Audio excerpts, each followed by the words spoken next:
नमस्कार, आप देख रहे हैं ब्लस्टर न्यूज टुडे और मैं हूं आपके साथ मानवी ठाकुर। शुरुआत करते हैं आज की खास खबरों से। ये सिर्फ नॉर्मल शादी नहीं है, ये प्रॉपर अप्रोप्रिएट लव जिहाद है और इस्लामिक जिहादी और रेडिकल इस्लामिस्ट और पीएफआई की मिली जुली ये लव जिहाद का पूरा कार्रवाई किया गया है।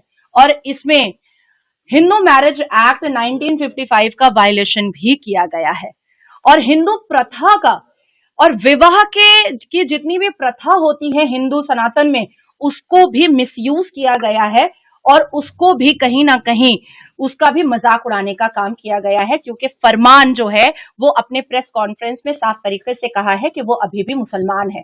तो एक मुसलमान हिंदू प्रथा से कैसे शादी कर सकता है? और अगर हिंदू मैरिज एक्ट से वो शादी कर रहा है और मंदिर में शादी कर रहा है तो उसके पास कौन सा प्रूफ है जो उसने अब तक नहीं दिखाया कि वो उसने पहले हिंदुत्व कबूल किया है? हिंदुत्व कबूल भी तो करना है उसको, तब तो वो हिंदू प्रथा से वो शादी कर सकता है।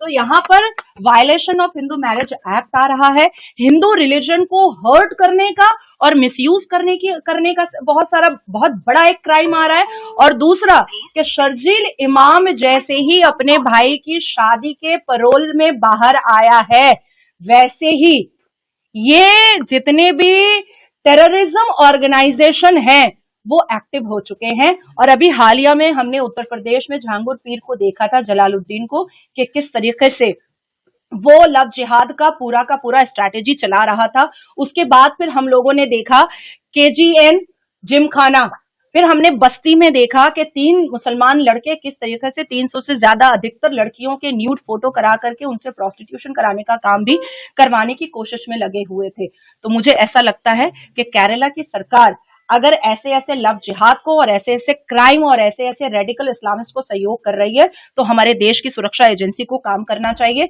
और इमीडिएट शर्जील इमाम के पैरोल को कैंसिल करवाना चाहिए।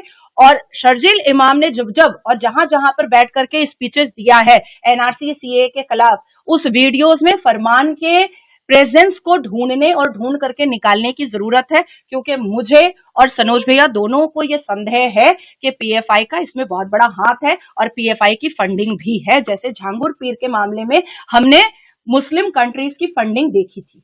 मोनालिसा को सीरिया भेजने की बात कही जा रही है। हाँ, ऐसा सूत्रों से पता चला है, क्योंकि केरला में भी कुछ राष्ट्रभक्त लोग हैं जो कनेक्शन में है सनोज भैया के, उन लोगों ने बताया है कि ऐसी कोई कार्रवाई चल रही है और इमीडिएट बहुत ही मतलब चुटकियों में पासपोर्ट बनवा लेना।